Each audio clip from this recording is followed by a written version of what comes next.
About myself and what brought me to Shakespeare. A lot of accidents, actually. There was no grand plan. I got involved with the Arden Shakespeare and more or less taught myself into editing Hamlet, because so few women had ever edited any Shakespeare plays, and virtually no women had ever edited any major tragedies. So I thought it was time somebody did.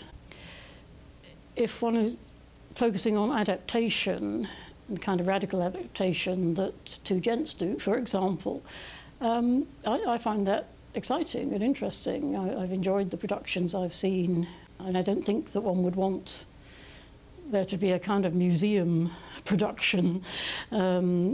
Sometimes my North American friends complain when something is done in modern dress or is done set in a different period or something like that, and they expect things to be done in traditional Elizabethan Jacobean costume. But that would get so boring if they did it all the time in the same way. I think the main thing I try to avoid in editing a play is being too prescriptive, in giving the impression that something must be staged in a particular way, or even a character has to enter or exit at a particular time if you haven't got an indication in your original early modern text of that.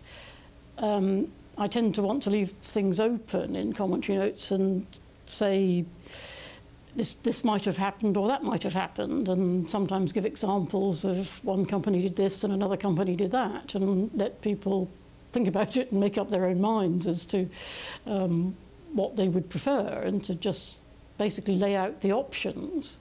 And there are usually lots of options about how to perform a play. What would make for a successful adaptation?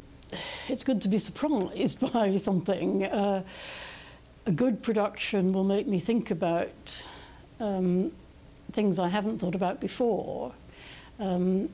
Sometimes, although I've been working on Shakespeare for 40 years, I suppose, I will hear words in the theatre that I don't remember reading, because an actor has conveyed them in a particular way and made them stand out.